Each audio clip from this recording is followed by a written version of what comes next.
clicker. You're just the dude who's in the back. Remember Tom Green? Tom Green had a show? Yeah, you like that? Yeah, he just had a guy who sat in the back, he just drank coffee and laughed. That's pretty funny. I like that idea. Me too. You know how that probably got started? The guy's like, hey, can I just What up? We're live, guys. How you doing? Hey guys, how you doing? What's going on? Good morning. Good morning to you guys. Hmm? How's your van life going? You still down in Florida, right? I'm still in Florida. My van life is currently on pause because we're getting a new Repairs again. Yes. Yeah. But still, I mean, you're still living that's part of the van life. You know. I hadn't thought of it that way, and I'm glad you said that because that makes me feel better. Yeah. You're still doing it. What part of Florida are you at? Fort Lauderdale. Okay. Oh yeah, same as last week. All right, cool. Yeah, I'm gonna be here for another. I'm 5 still in days. Bangkok, so. Nice. Hey, have you ever run across randomly friends or relatives in Bangkok that you didn't know were gonna be there? Only twice, but yes. So that's pretty decent. No, not friends, not close friends or family, but like actually, you might be friends with her. What was her last name? It was Kristen Kirkland. Oh yeah, Christy Kirkland. I saw that. Yeah, so she came through. She was on vacation or something, and she popped in at one of the comedy theaters that we were, the one that was on every night for tourism and stuff. And yeah, and then I ended up getting to perform with her and get to know her better because we only knew mutual friends, and then all of a sudden we became friends. It was great. I'm trying to think of somebody else. She's a cool lady. We gotta have her on sometime. Very good. Yeah, very funny. And a rapper too, right? She does freestyle. Ralph, your mic is muted. Yeah. But she does like freestyle. She does hip hop improv. She freestyles. She does this cool band called Troubadour, where they do shows where they create live songs. They create improvised songs on the spot based on I think people's stories. And she's a cool lady, man. I like her. I think she also makes like visual art too. Yep. Yeah. Very nice. Other than that, you just randomly know or meet. You just meet people who know people for some reason.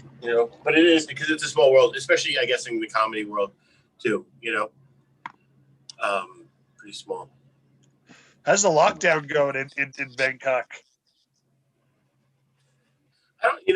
I am locking down myself, so I hardly go out now, and I'm crazy more I could see myself so antisocial.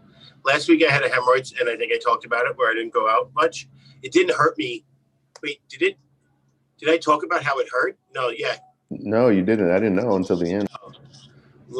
So there was like 1 week where I was just incapacitated. I was just like, it just hurt so bad. But honestly, this week it didn't hurt. I haven't been hurt. I just not been doing anything. I'm just not going out. I've been writing a lot, which is nice, but it's just not. Yeah, just completely weirdly not going out or doing anything fun or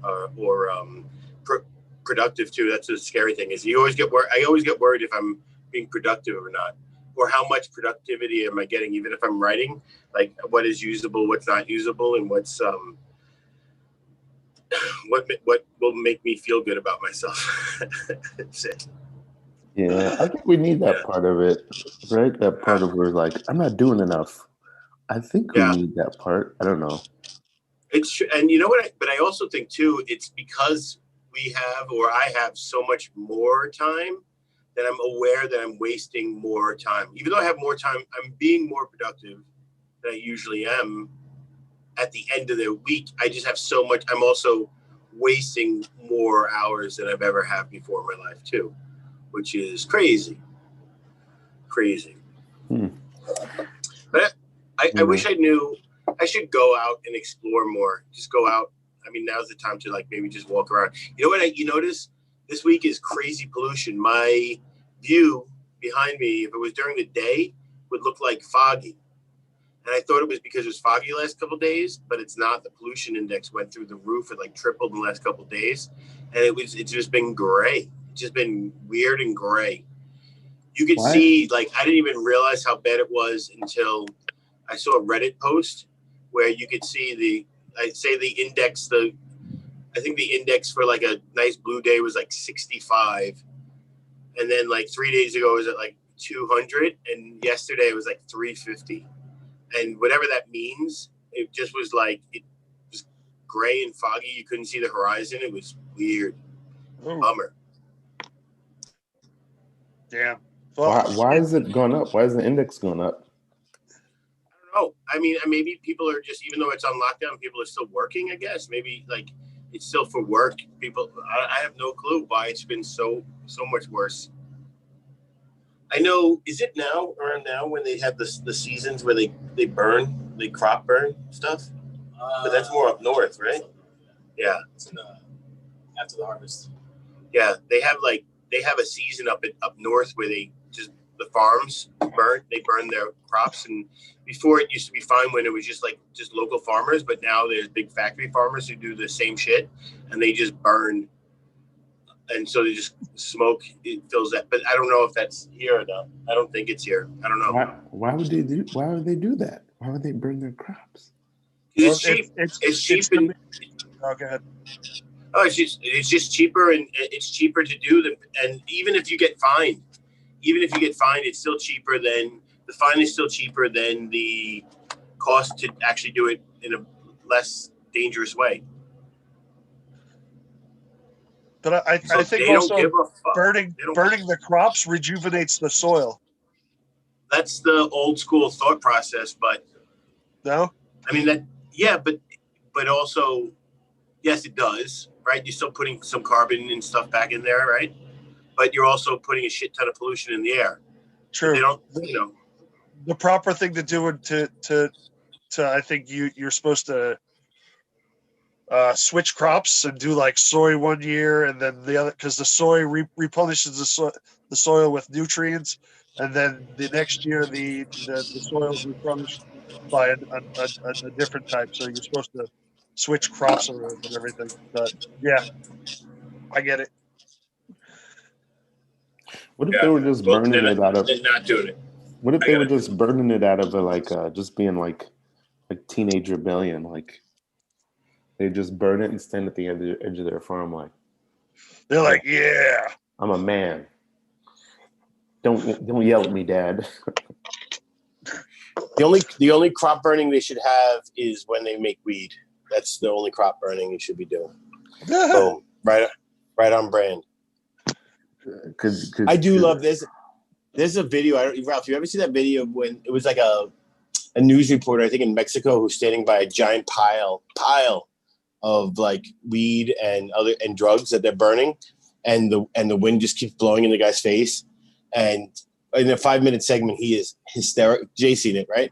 Just hysterical laughing at the thing. I wish weed hit me like that. I mean, there's sometimes you get the giggles, but it's not like the movies anymore, at least for me. I don't, I smoked some diamonds yesterday, and it hit me like that. What were you like? Good. Can you reenact what you were like? Yeah. Jay, can you do that?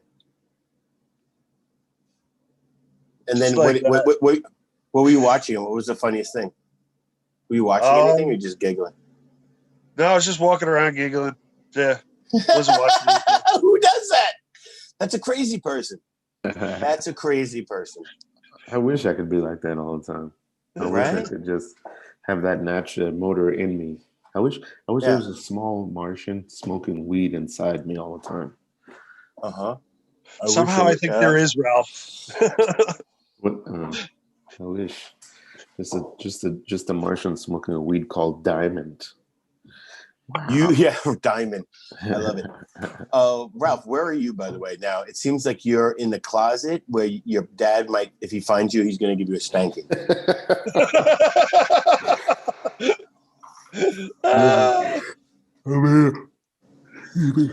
I'm in my cousin's house in Fort Lauderdale, which is lucky that we ended up here for 2 weeks for our van to get fixed because my cousin lives here. So we spent a week at the hotel, and we spent a week and we're gonna spend a week probably here in my cousin's house. Nice. And yeah, he's really nice. My cousin that I grew up with, my cousin Gilbert, and yeah. So I'm at the end of his dining room table, and I'm trying to be very out of the way. Courteous, very Yeah, courteous. So, where do you get all these French names from? Where are you getting all these French names from? Haiti. Your Haiti was your cousin. colonized by Yeah, the that's French. right. Okay, so you Yeah, got your Haiti. All right. Jean Pierre. Piatti. I think he's Pierre's name or Jean. I don't know which one is his last name. Can you speak Creole? Ralph? Yeah. Yeah, I speak Yeah? pretty good Creole. I don't speak any French. I mean, I guess I speak some because of Creole, but I can't really understand French. Yeah. That's awesome. I wish I did, but I can't. Do you enjoy crawfish more than a normal person? No, see, that's different. Creole, I think that Creole is like New From Orleans. Louisiana. Yeah, that's different than Haitian Creole. Yeah. So there's some kinship there because of the French thing, but they're different than Haitians. When I lived in Miami, Haitian Creole sounded very aggressive. Like when they talk, they sound like they're very aggressive. And some people would be like, I think they're going to come after us. And I'm like, no, they're just talking, dude. We're, we go out to like Was it white people who said like that, a though, Jay? swap meet or something like that. Come on. Yeah. And you'd get some Haitian grandma trying to sell you like some bananas and everything from her stall, and I'm with this girl that was vacationing up down in Miami, and she's like, she sounds very aggressive, and I'm like, no, she's just asking you if you like want something. I've never heard that before. No, Yeah, me neither. I feel like your friends are just slightly, we'll say, just Probably. biased. I won't say racist. I'll just say inherently Probably. biased. I'm just scared of. I She's a little don't think of black people like I would think of. Not Haitians. Haitians I've never thought of as aggressive. One thing I love the best, and it shows how fucking whitewashed I am. Masha, there's a Christmas tree next to us, and the dog is eating it. nice. This shows how biased that I am. Or whitewashed. The only Haitian thing I've seen recently, like Haitian piece of content, is Conan O'Brien went to Haiti, did an hour-long special about Haiti. That's what I've seen. That's all I know. That's all I've seen of Haiti recently. I have no idea what's going on there. I wasn't born there, so I had my connection with it is strained. But I would have to go back someday. I went when I was a kid. And I remember, among other things, I did a lot of things there. There's a lot of fun to be had there. I know it's a different country, but my sister did Christian ministry work in Dominican Republic, which shares the island, right? Yeah.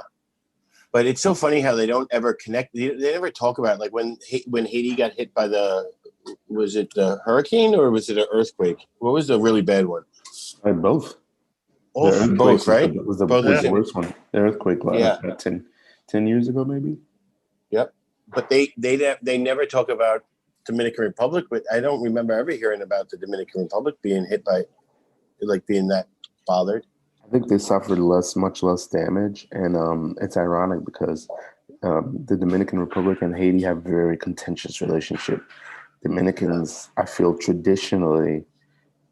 I don't feel this. This is what I've heard. This is what I understand. Traditionally, are very we're not Haitian. We have nothing to do with them. You know what I mean? And they have a little bit more money and are more well-to-do, and they just don't want anything to do with Haiti. And then it's funny because there's a whole movement.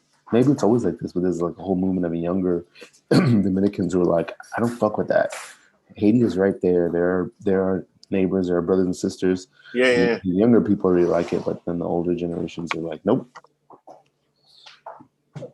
Yeah. Well, it's funny when I was a kid, even in Puerto Rico, I'd watch these shitty Puerto Rican shows, and they would always shit on the darker person. There's there is a racism in there, of the light skin were the good looking ones and the darker were spics. Oh no! What a way to come in from my. What a great background, oh, man! I want to be a comic book too. Oh, and Sean's here too. Fantastic. Hey, What's up, Micah? Hey y'all, how's it going? Thanks for having me on the old program. Oh my God, Michael, what happened? Did you have an allergic reaction? Yeah. Unfortunately, I'm allergic to oranges. Who Oh knew? no! Oh no! Yeah, I guess all citrus will do this to my face. Oh my word! well, you still look. Uh, Oh, what's up, Sean? It's just a different kind of great. Yeah, Oh, thanks, man. I appreciate that. Yeah, absolutely. unfortunately I'm stuck like this for the rest of my life. So don't eat oranges, kids. Who do you look like? I'm trying to think of who. Trying to place you. I feel like you have a celebrity doppelganger right now. And I James can't- Cagney. Probably. Does he look like Ollie from Jersey Shore? Pauly D, DJ Pauly D in the house. He's a funny guy. Yeah, he's a funny fella.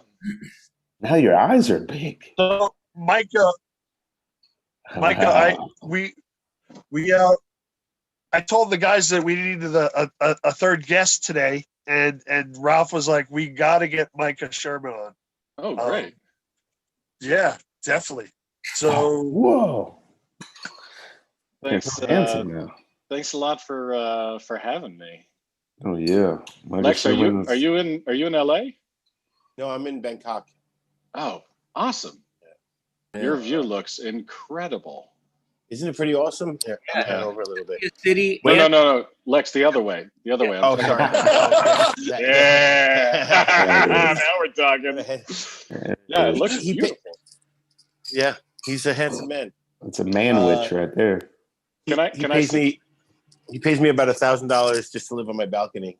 It really supplements my income. Can I see your Nice. river view there? Yeah. This is the main river that goes through the. Oh, And there's right above my head would be normally a Ferris wheel that's lit up, but it's off because we're in a second lockdown. man, that's So there's not- incredible. Right? Not bad. When I That's for like I'm paying like $300. $300 a month for this room. I'm really lucky right now. that's a pretty decent deal. Was that Not rent bad. controlled? It's We're having yes, a good time. it's called- I used to live in Queens in Long Island City, Mhm. right along the river there. Do you know the old the Pepsi sign? Yeah. I used to live right behind the Pepsi sign, and I had a really nice view of Manhattan there. That's awesome. It's do you ever see Idiot Abroad? And they had Carl Pilkington looking at the Indiana Jones cave building that's built in a cave. And Yeah. he went and I think it's in Jordan, right? And then he said Ricky Gervais put him in a room across the way so he got to look at it. And that's how I feel. Man, if I ever move back to New York, I'd move to New Jersey. So you get a good view of everything, but you don't have to not be in the Yeah, Hoboken. nobody wants to go, right? Yeah, nobody wants Is to that see place- a Pepsi sign. Is that place in Indiana Jones called Petra? Yeah. Yes. Is that what it's called? I love that stuff, man. Yeah. Like, there's like we have no idea how it was made, and it's like it's just Crazy. you know, they have like tunnels and tunnels in Turkey that are like pre-biblical times that they apparently were made possibly to avoid catastrophes like big cataclysmic events. So there'd be a place for them to go underground. There's places to store grain. There's places for livestock. There's fresh water. I mean, it's just definitely look that stuff up. It's really, really, Yeah. really cool. Oh, I hope Ralph does because you just blew his brain open just looking at Ralph's face. They probably had like PlayStation 4 down there. I mean, is that the most they already recent had PlayStation 5. That's nobody can get that. That's you know what I mean. It's an underground bunker, but 4 probably. Yeah, video game consoles, like my awareness of that ended around Super NES. Wow. Oh, wow. Oh, Yeah, I play That's backgammon what, on my 90? iPhone. 92? 92? Yeah, I think around 92. Yeah, it was like such an upgrade because the first one was like, come on. Yeah. But like it was way better than Atari. Remember Atari? Oh God. It's funny to like name when as a sort of like I know this is what you weren't doing this, Michael, but like as like a brag of like how mature you are and naming when you stopped paying attention to something. I stopped paying attention to Power Rangers around the Turbo era. Yeah. Oh man, you're really mature. That's so funny. Hey, so what do? We just hang out and talk? We play games, or what? That's pretty No much Yeah, games. just- Well, unless you got a game. Oh yeah, if you got a game, we'll play it. Where are you at right now, Micah? You in New I'm York? in Fort Lauderdale, Florida. Oh, nice. Yeah, Micah and I somehow ended up only a couple blocks from each other in Florida. I'm Yeah. now in a different place, Mike. I'm now in my cousin's place, which is about half an hour away. Oh, nice. Yeah, Yeah. because we couldn't afford that yeah, that was- hotel anymore. It was awesome to see it. Like the last person that I saw, because we moved down here in June, and I don't know anybody down here. The last person besides my fiance I saw in real life was in June. Wow. Wow. Yeah, Yeah, that's a I'm real quarantine Gene over here. quarantine. Right? Speaking of games, we were talking about games we could play. Micah hosts a show called Art Smackdown. Is it Yeah. weekly? Yeah, every Monday night on Twitch. It's 10 o'clock Eastern time. It's a game show. So we have 3 artists compete for the commission of a celebrity judge, and then one person wins. And then we also have people play from the chat. They send it pictures of their art, and one person wins there, and both those people come back the following week. It's been like my saving grace, because I haven't performed live and That sounds like a man. cool idea. I love that. Yeah, it's been really fun.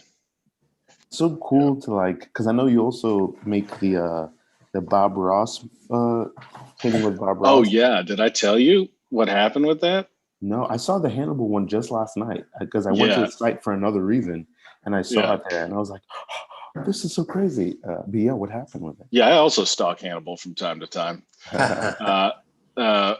We're pitching Art Smackdown as a television game show. We initially wanted to pitch the Bob Ross challenges. We have people paint along with an episode of The Joy of Painting in real time without pressing pause. And so like, Fantastic. doing the best that you can. Ralph did one. Just doing the best that you can in the time that Bob Ross does a full painting. It's You really also hard. have to. Yeah, it's a challenge, but like if you kind of give yourself over to the process, like it's kind of a beautiful Zen thing that you're like, all right, I trust you, and sometimes they come out really good. Hannibal's did not, but we were gonna pitch that as a television show. So we reached out to the Bob Ross estate, and we were like, hey, like we said a couple of years ago, we've been doing this to benefit the Leukemia and Lymphoma Society. We want to turn it into a TV show, and then we got a cease and desist letter from them. Oh, Oh no! So we had no. to take them all down. But when you we were putting them up through Mashable, and then something. Do you guys know what Daily Motion is? Yeah. I don't know what that is, but they apparently copy videos and Yeah. put them up. So it's all available on Daily Motion. Yeah. But Mashable I'm not 100% on how the internet works, but it's all it one. is just a wonder. All the internet is just one thing. Yeah, right. Yeah, Like, that's how it works. right. It comes in a box, right? Everybody Sure. everybody can connect to that box. It's like a big snuggie, and you're grabbing one part, and you're like, I got this part, but that part is just the same part of everything else. Mhm. That part is just right. Is that a good metaphor? I don't know. I think so. You sound like Dustin Hoffman explaining the universe in that movie I Heart Huckabees. Oh man, that's a good. Is that the one where you had the bowl cut? Yeah. And I think he was talking about the universe as a blanket. If you look up that movie on IMDb, the description is the movie where Dustin Hoffman has a bowl cut. Yeah. I want to off subject. I want to say I saw that movie once and I enjoyed it. People do not talk about Mark Wahlberg's performance in there. He is so funny in that movie. So great. It really was. Yeah. Oh, So You know, Sean, the way you described like that is how the majority of people remember movies, right? Can you guys tell me what the plot of The Mask is? You know, The Mask with Jim Carrey. What's the plot of that movie? What happens? He has a yellow suit. Exactly. He wears a yellow suit. Right? I thought that was I I thought you were talking about the Cher movie for a minute too. That's how slow I am. it was. Funnily enough, same plot. It was the movie that Jim Carrey wears the yellow suit wasn't as good as the movie where Jim Carrey climbs out of a rhino's butt. Yes. Right. Completely right. Yeah. Right. Ace Ventura too. Yeah, that's what happened. Like I couldn't tell you the plot. I know there's bat guano. Mm-hmm. Mm-hmm. And I like the movie. I've probably seen it 5 times. Still don't know what the plot is. I think it's about saving animals, right? Is it? Yeah. He's trying to save a white. I think he's trying to save a white bat, and there's a lot of racism involved. Oh, Yeah. Yeah, there's some racism, for sure. 90s comedies. Uh, You know what I just watched? I watched Big Daddy the other day. I was showing my Thai girlfriend Big Daddy, and they had gay characters. They had gay characters in it, and it's so funny because you could see they're kind of being progressive, but at the time, 20 years ago, it was progressive to be like, well, they were best friends in high school, but now they're gay lovers, and they were like, so they're the same as everybody else. But then anytime they kissed or made any kind of PTA, everybody would do a little they'd have to show the uncomfortableness too. So it's like, why throw it in there? You know, why? But I guess maybe the world needed a baby step, you know? Yeah. All right, we could let them in the room, but we're going to shit on them also, you know? I just watched Minority Report for the first time in a while last night, and man, it's fucking stupid. It is a stupid movie about the future. Yeah, they're like, he's like on a computer, but he's like, Mm-hmm. but he's dancing. Yeah. Yep. And they got a couple autistic people in a pool. exactly. Man, Yeah. I really. What's that line? Is like, don't run, John. Everybody runs. I love that. Everybody runs. It also gets the term future crime, which is, I think, such a cool thing to say. Future crime. Yeah. Like, Yeah. And pre-crime. yeah. Yes. Like, if we decided to pull some sort of like art heist, that would be a future crime that we're talking about. Mm-hmm. Mm-hmm. Right. Yeah. All Do you guys crime. want to plan an art heist real quick?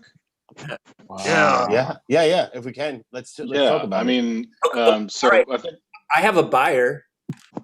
that's great. Yeah, that's super yeah. important. We definitely need it. You're planning ahead, man. Like I was like, good job. okay, so what do they want? Oh, they'll take anything. That's hot. Okay, that's good. Yeah, they just okay. need some hot art. Yeah. But there's the MoMA, right? Like that place has art. Oh yeah. Yeah, good start. All right. What's the equivalent of the Declaration of Independence in art? Like something that Nicolas Cage would take. Yeah, that's what I want to take. Something that Nicolas Cage. What would Nicolas Cage take? Well, we own a dinosaur head, so it's like we could go dinosaur bones instead of paintings. Oh, Yeah, let's good do call, man. Yeah, I think Man, we just gotta, Man, that would be great. Because can you imagine the hijinks of trying to move bones around? Like, Speaking of, do you guys know that the Museum of Natural History wasn't always where it is right now? They tried to do it. wait a They minute. tried. Wait, was it all? Did it all used to be outside? What do you? That's the Museum of Natural Present. Yes. Oh, everything in the museum used to be outside. Oh shoot! And It they used used to it be in. where Trump Tower is right now. Oh. And it Oh. went out of business when Boss Tweed was basically running New York in the Oh, wow. mid 19th century. Boss Tweed is a real person. Yeah, Yeah. not Boss Hogg. I thought Yeah, Boss Boss- Tweed was a rapper.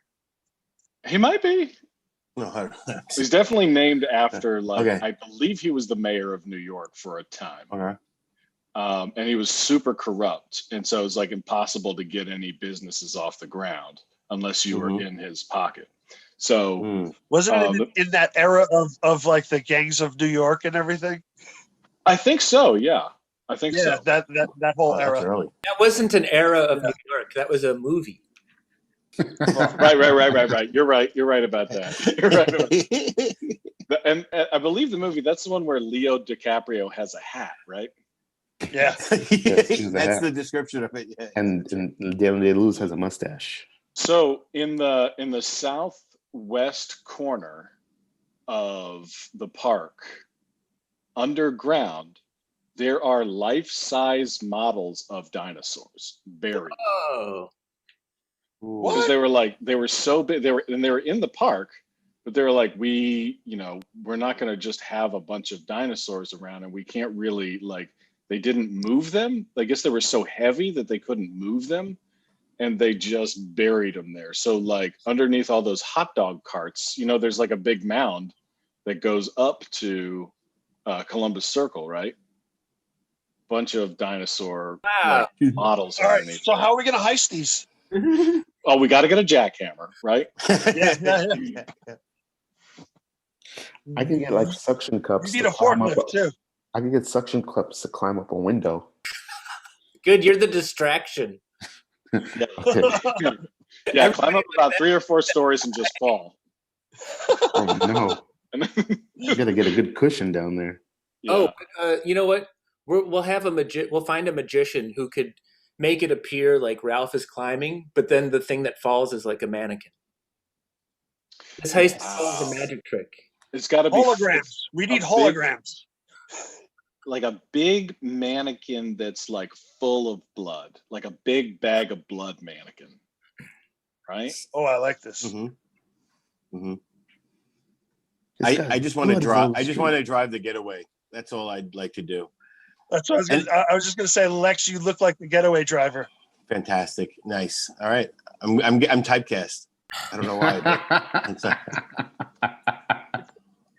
It's the glasses. Hey, I want to point out real quick that I don't think anybody noticed it, but like 5 to 10 minutes ago, I turned off my camera to cough.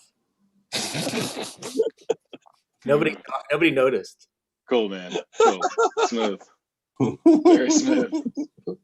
I want to somehow work that back into the heist. I feel like that somehow would be useful in the heist. Are we streaming on Facebook right now and YouTube? Yes. Yes. Speaking of which, How I do you- need to share. How do you guys do that? Do you use OBS? It's magic. Yeah. Sean. So we Zoom. Yeah. We sent you a Zoom link, right? So Yeah. we Zoom to Restream, and then Restream sends it out to Twitch and YouTube and Facebook. So I directed a play on Halloween Cool. that took place over Zoom, except we had like special effects, and it was like it was like a live performance of this one act whodunit play. Who did it? It was the computer. It was the computer. Oh, The computer did it. It was like a computer virus that like possessed everybody. So like we had these like practicals that would come in, and the video would happen, and then it'd go back out, and then someone would be possessed. so nobody thought it was this computer the whole time? Nobody thought it was the computer the whole time. That's the whole thing about the computer, man. You never think it's the computer. It's a future crime. That's a future crime. You wouldn't think of that. The computer is the future crime of the past butler. Yeah. Oh wow! You think the internet was involved? Gotta be, right? Where there's a computer, there's internet, right? Yeah. It's like smoke and Yep. fire. There was a movie that I saw as a kid that I never saw the full thing, but I just kept turning on the TV and catching it. You guys ever see? Oh crap! I don't remember the name. I think it was like Checkmate or something. It was with Christopher Reeve and Michael Caine. What were they wearing? They were wearing like they were very British. I don't remember what they were wearing. But they were British accents. They were both like putting each other through like these death traps all the time. Hmm. Like it was like The Prestige, Was it but like- it was old. Was it like torture porn? Something. It wasn't like yes, but like in a PG-13 kind of way. Michael Caine and Christopher Reeve kept trying to kill each other. Hmm. And Christopher Reeve was like, "You can't kill me. I'm Superman." And Michael Caine was like, well, I'm gonna be in the Batman movie soon, so don't kill me either." Ooh. Hey, do you guys all have pretty good Michael Caine impressions? I only have the one that is very easy for everybody to do, which is Do it. never. That.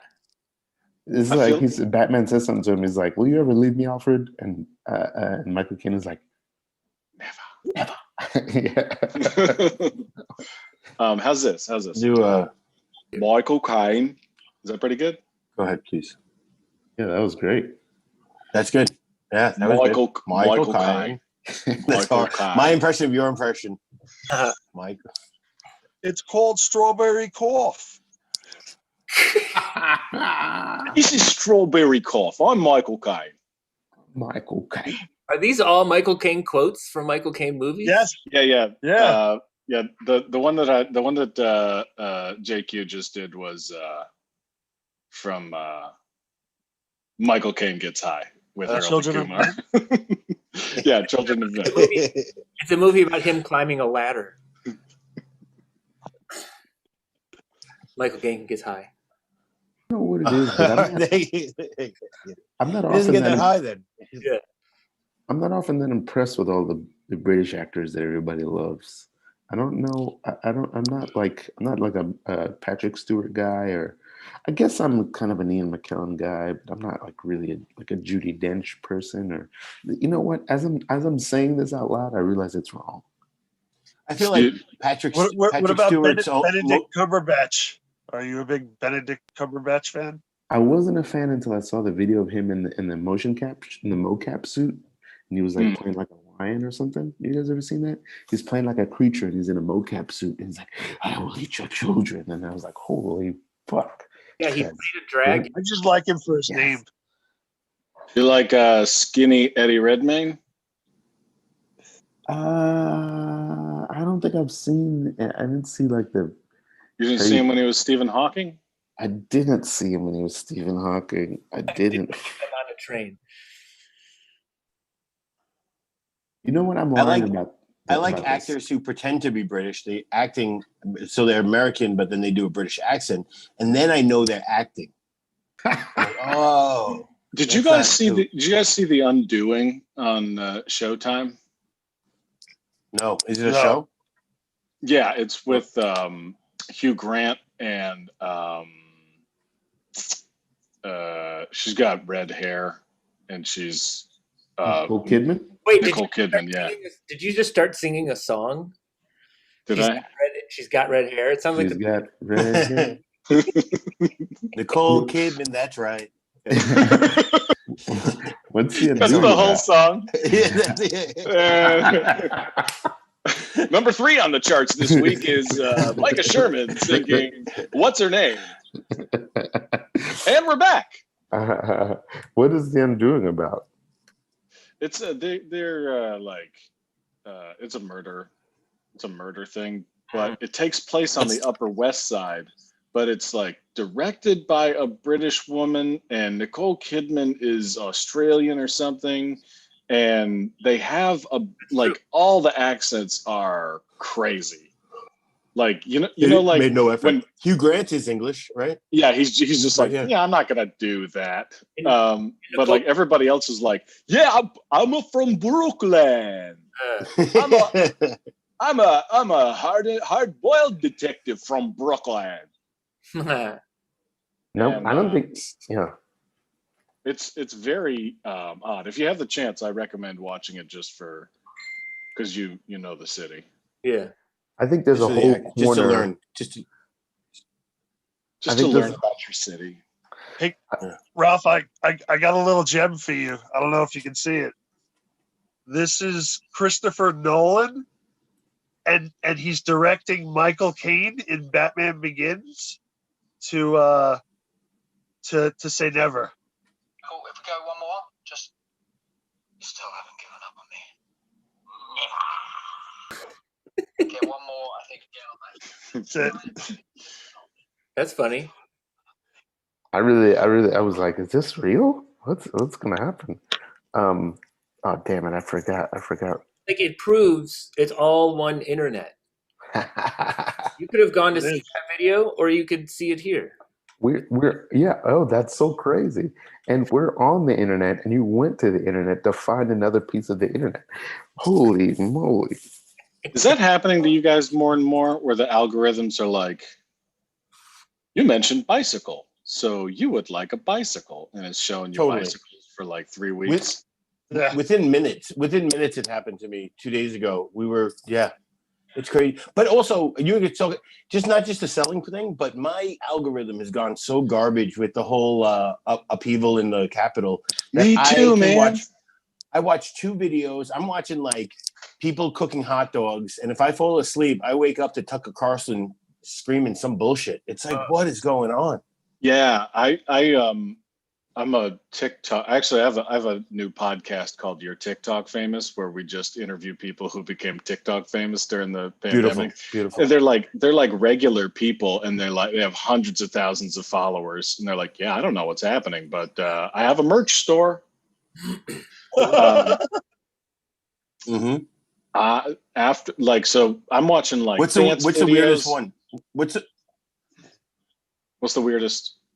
What's the weirdest one? What guests do you gotten on so far? That's or like I don't know. I don't want to say Honestly, useless, but like I watch TikTok and it's amazing.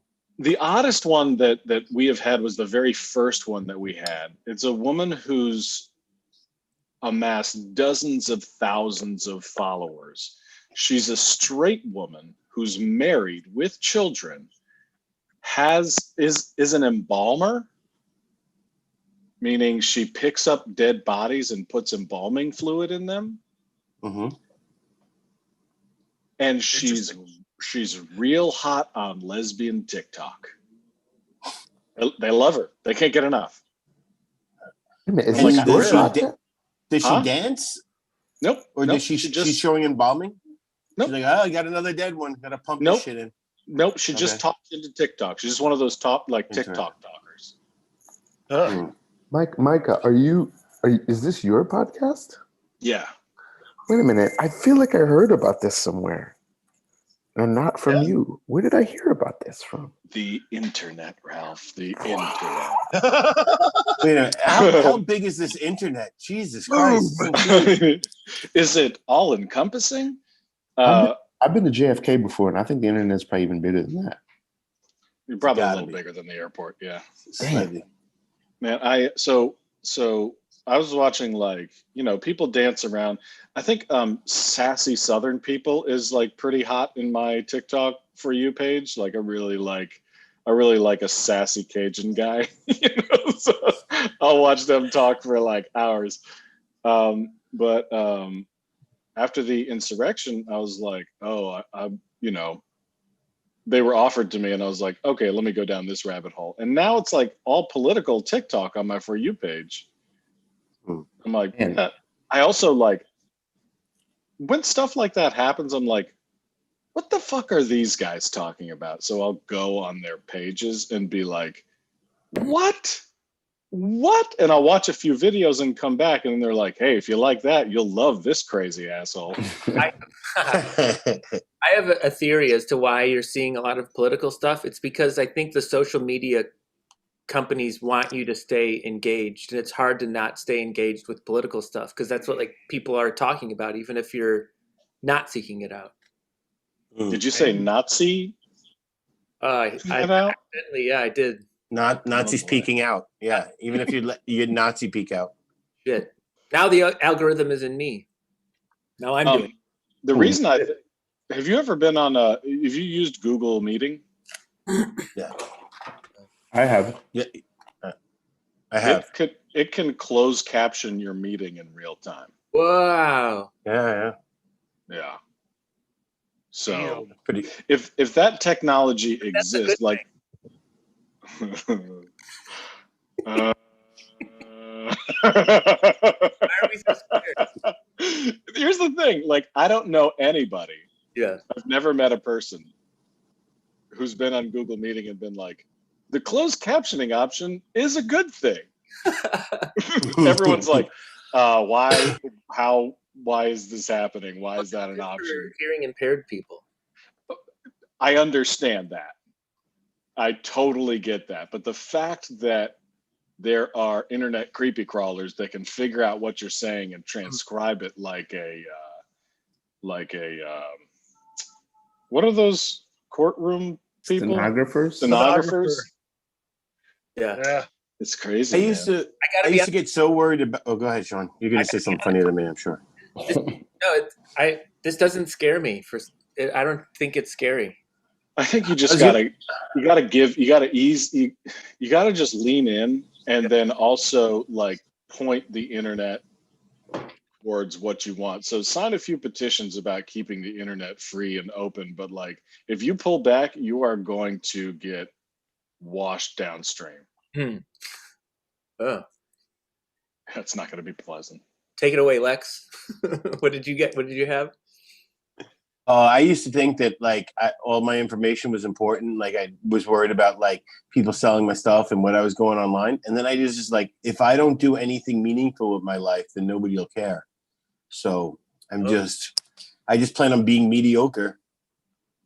And then no worries. That's the strategy for most people. Hey, can I run a movie idea by you guys, and then you tell me what star wears what in it? What? Like, I'm gonna run a movie plot by you. You tell me what star wears what piece of clothing in this, so that people... perfect. Okay, perfect. This is right on. Wait, so you're giving us the clothing, or you're giving us the stars? No, he's gonna give us the plot. The part that nobody remembers. This is the premise for the movie, right? So it's in the future.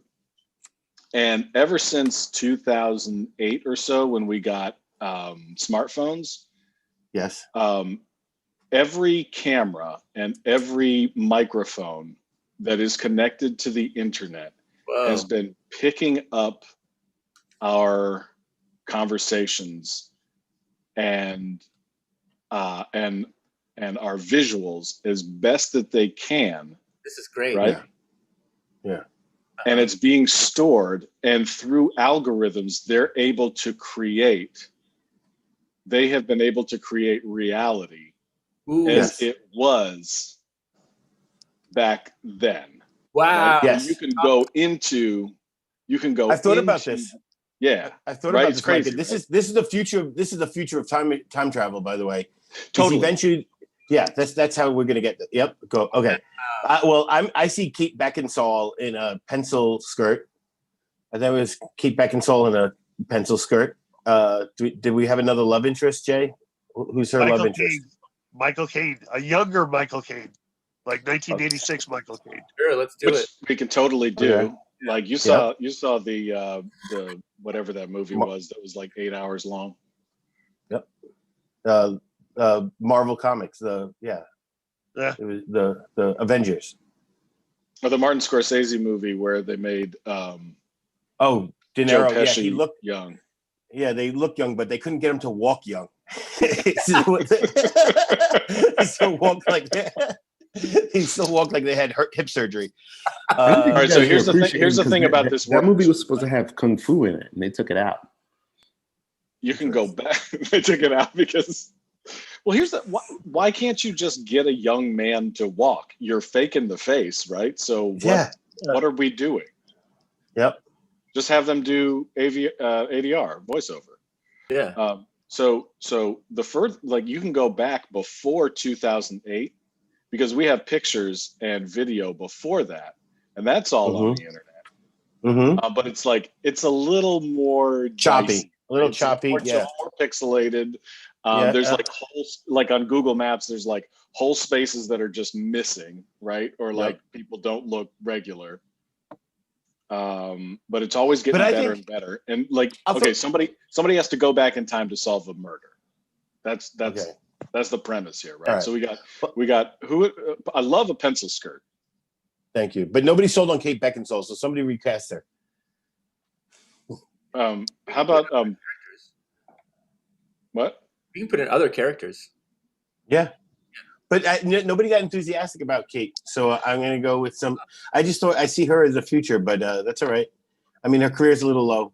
We'll put Okay. somebody else in. What do you got? I'm with you. But who else is in it? Okay. man? I'm gonna. I'm trying to think of names. I have faces. I'm so bad at this. I have faces. in Ariana my- Grande. Let's go Yeah, with there's a good Ariana one. Grande. You're in. Yeah, Okay, Ariana good, Grande good. in a Yeah. pencil skirt. What is she wearing? Oh, in a pencil skirt. Oh, all right. And Michael Caine is in a sheer robe, Sheer. but Oh, underneath the robe, he's still older Michael Caine. His face is younger Michael Caine. All right. Oh my God! Right. How about Danny DeVito in a future suit? I like Ooh. it. Yeah. Like I a like big it. shiny thing, except he's like 6'8". hmm. It's like Danny DeVito's same body style, but he's just taller than everybody. I like it. It's like when you seen that Game of Thrones guy in the Thor movie. What's his name? The Game of Tyrion Thrones guy. guy's fine. Yeah, that's good. I don't know. I don't know. For some reason, I'm seeing as the comic relief guy, I see Adam Sandler, and he's wearing an exact outfit of Back to the Future 2, but the kids, where they had the sunglasses with the rims on them and stuff. Oh, nice. Like some of that paraphernalia from then. Self-drying jeans, stuff like that. I want to see 50 Cent in the movie as an encryptor. Encryptor. I love that, right? Because you Yeah. got to encrypt it because there's Computers internet involved. pirates, Yeah, right? that's Yeah, there's computers involved. there's computers involved. Should be encrypting that stuff. You Now got to. I want it to be completely against type. Like I want it like that movie where I want him to be like completely. He's an encryptor, but he's purely like amicable and sweet. And he's like, I like it. I like it. I'm just good at encrypting, guys. All right. I want to lead with an outfit, and it's green pants, a white T-shirt, red suspenders, and a hat like this. Justin Long. Cool. All right. Holy crap! Justin Long is a great name to pull out. That's Thank I you. haven't thought about Justin Long since he was in Apple commercials. He has a podcast. I don't doubt it. Who doesn't have a podcast right now? He Doesn't have a killed it though. podcast. That's the future. That's the future crime. We should do That a would be a have good a podcast. that would be a good podcast. Podcast for people who don't have podcasts. We should- Like, just get them on. Yeah, we should do a contest where somebody gets a podcast, but then we just make them do all the work. One of my favorite podcasts of all time was 10-Minute Podcast, which two of the three guys have been hit with the Me Too, and so they're persona non grata. But that podcast I love because at the end of it, they did purposely bad episodes to get rid of all their fans until they got to one, and then they gave that person the podcast. Wow. Facebook is also on the live stream. It is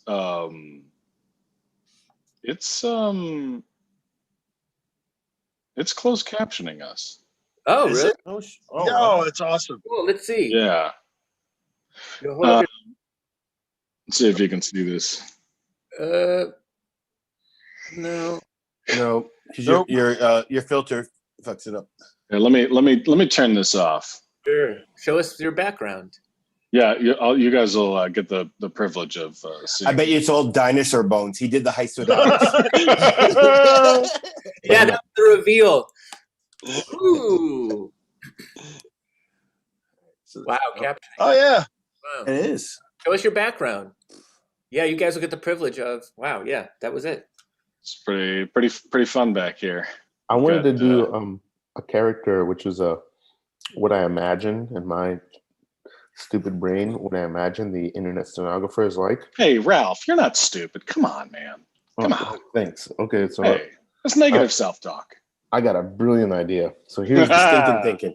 here's the internet stenographer. I can hear it clicking.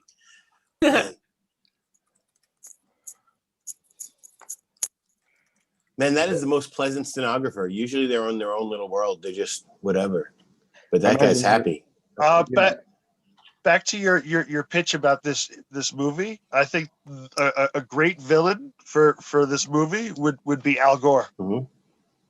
I love Al Gore in a dramatic role.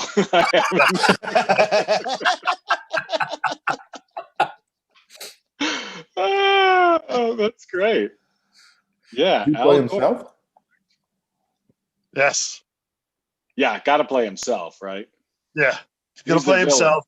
He's the villain. He's the I love villain. that He's the one who villain. created this whole matrix. Right. So And It's Al like Gore. back in '92 when I invented the internet, I had this whole plan. I had this whole Brilliant. plan the whole time. Oh, that's a pretty good Al Gore. This is pretty good Al Gore, huh? I wonder That is solid, man. You are a master of He's got impressions. kind of a. Yes. This is Al Gore. He's got that splashy S, and it's like high in the back of the palate. Yeah. Oh my God, this is great. I feel really good about what I'm doing here. I'm going to do this for the next few minutes. Hey, new back. What's that? That's the White House, right? That's the White House? Well, behind me right now? Yeah, the background. Yeah. Yeah, this is the White House. This is where I would visit Bill Clinton whenever he would have me over, and he'd sit me down in that purple couch, and I'd just sit there and wait, and he'd never let me into the Oval Office. That's what I remember from my time as vice president. The American people didn't let him in the Oval Office either. Hey, Actually, they did vote me in. They did vote me. oh, that's a good point. Solid Unfortunately, yes. I just sort of laid down and took it. Yeah, that man, when that happened, that really that was my first election that I voted in. And, oh, really? yeah, Wow. Yeah, I was 19, and it really pissed me off. I was like, "You won the popular vote, dude. Yeah. You were declared the winner already. Don't just lay down, man. Take that shit to court." Popular. Like, look at Imagine getting that close to your dreams. I mean, like the pinnacle of his career. He gets that close, and he's like, I just gotta let it go. What exactly happened there? that makes Well, me he had think another he did pinnacle. He what he created the internet, and then they took that away from him. I mean, his claim that he created the internet is like it's not That far off. it's not that far off. facilitated. Like he definitely helped facilitate it. He's not a computer programmer, but he was in. I believe he was a senator at the time, and voted in legislation to spur the internet along, which is awesome. I think there was a certain point too. I think because it was originally developed militarily, right? Or they were going to try to. I think it was something like they were going to try to insulate it, and he kept it free. He kept it open. They used it to send interdepartment memos. I mean, it's kind of true. Was it called DARPA? Does that sound familiar to anybody? DARPA? It's familiar sounding. I don't like that It's shit. a good name for a dog. DARPA. DARPA. It is a good name. Imagine if the military had just insulated the internet, but they ended up using it just exactly like we use it. Oh, yeah. The military has it for like 40 years or 30 years, but they just are doing Stoner Morning Show. And they just have memes on it. Yeah, they're just sending memes. Yeah. DARPA is the Defense Advanced Research Projects Agency, and they're responsible for developing emerging technologies. Okay. Sounds familiar. DARPA? What Is it DARPA? DARPA was my old cleaning lady. I thought they made like exploding bats and everything like that. Like, Yeah, I think that was the 50s. like Yeah, you would take a pitch and it would just blow up in your face. yeah. And bees that sting you with LSD. What? Is this a Yeah, drink? dude. That's LSD, some like, CIC. have you Go ahead, researched the like just crazy unethical The MK Ultra experiments stuff and the everything. CIA, yeah, that Yeah. they did with LSD? Like, they were fucking wild. Mm-hmm. What do they I do? mean, It's a great. they would just dose Ralph, people. you don't know? Yeah. I don't Take it, know Lex. anything, and I tell you what, I stay far away from conspiracy theories or anything. Yeah, this is not Even a if it's true- conspiracy. This They were is doing- Right, I'm sure No, this is true. this Even isn't if it's conspiracy. true, Yeah, it's I proven. stay away from it because I'm like, I don't know anything. Yeah, it's too I much. mean, it's too much to learn. But I will. Ralph, wanna you know hear what they about would it right do? They would go to. They had a brothel in New York City where guys would go get laid because that's what you do at a brothel, and they go in and then they just dose them. They just give them, and they didn't know how much to dose people too, so they're just giving an immense amount of acid, just doping up and just like leaving the guy. Seeing what the fuck Let's see what happens there. happens. That is gritty. Yeah. They would do it to themselves too. They'd like dose each other or dose themselves and just be like, That was- okay, time to settle in. Gotcha. So that Gotcha. was the Grateful Dead. That was the Grateful Dead, Micah. That's Oh, right. confusing two stories. Can you imagine though? Like if you know that feeling. I mean, if you don't know that feeling, that has got to be Terrifying, terrifying. right? But if you Yeah. do, and it starts coming on, you're like, God damn it, this is my reality today. Like, I just have to settle into this. I've Or thought, like, I really have to get some work done. So I'm going to try my hardest to finish the work that I had planned for today. I've thought that when I've done it to myself. Just like, great. Yeah, there definitely comes a point where you're like, man, I shouldn't have done that. Yeah. No, I just want this. This needs to stop. Yeah. I'm just very tired right now. Yeah. I don't know if I told it on the show before, but Sean might have heard this. Is nutmeg? Ralph, did I ever tell you about nutmeg? So nutmeg is actually psychoactive. You told me about this. It's psychoactive too. It's you could take raw nutmeg and you grind it down. About 1 ounce will let you trip out, and but it takes 8 hours to kick in. And when we found this out, me, one of my best friends, Dave, and my brother all took a shot of raw nutmeg, and then we went to work because you have 8 hours to kill, and then we all came back, reconvened, and started playing Halo until it kicked in. And about hour 2 or 3 into like feeling the come up, we were just like, what is going on? It was such an uncomfortable high. And then for the next like 12 hours, that's all we thought about was, when will it end? When will this end? That's why you can get nutmeg and trip, because it's such a horrible high. Nobody's going to ever want to do it again. Oh man, well, God, So- that really scares me, and I know I won't. I don't think I'll ever take it, but I feel like I will. But you, Our next guest, though, is, if they come on, is the curator of the Psychedelic Film and Music Festival, though. So we'll hear more about psychedelic stuff pretty soon. Holy shit! all right. Oh, I bet we have a friend in Yeah. common. My friend Shane Moss is a comedian and psychonaut. He's brilliant. I don't know him personally, but I want to. I'm such a fan of him. Oh, he's a good dude. Yeah. He was doing a documentary about psychedelics, and then he took too many and kind of had a breakdown Yeah. a year or two Yeah. ago, and had to take a rest. Ease back. His living Yeah. room looked very similar to your background. That's why he'd walk in. Yeah, and that was yeah. his reality. Yeah. Yeah, Stuff. Yeah. yeah. He put that out though. I think it's on Amazon. I think. Yeah. I'm No, it's a almost good certain documentary. Yeah. Lex, Yeah. I saw it. Yeah. I bet you we were high when we did, so I don't remember it much. But I knew of him beforehand, but just to stand up. But then when he started doing the psychedelic stuff, and I mean, it's hard to recreate and tell those stories on stage and be entertaining. Yet he is brilliant at it. He's brilliant, and also just sounds like a fucking good dude who got a good head on his shoulders. It was kind of crazy to hear him bug out, but I understand Yeah. that, you know. Yeah, I know him. We used to do a lot of stand up in Boston together, and he's like one of those people who can, like, his brain and his body can like, he never got hung over, but just like his body would. I don't know how he is now. I think he's probably, he's older now, so that doesn't happen anymore.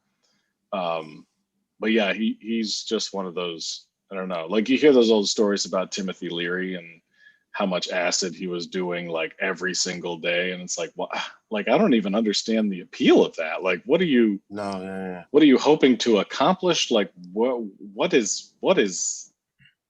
Did you watch the documentary about his on HBO recently? Like, it was his girlfriend from when he was in prison. Timothy Leary? No, I haven't Yeah. seen it, but I'd love. So Okay.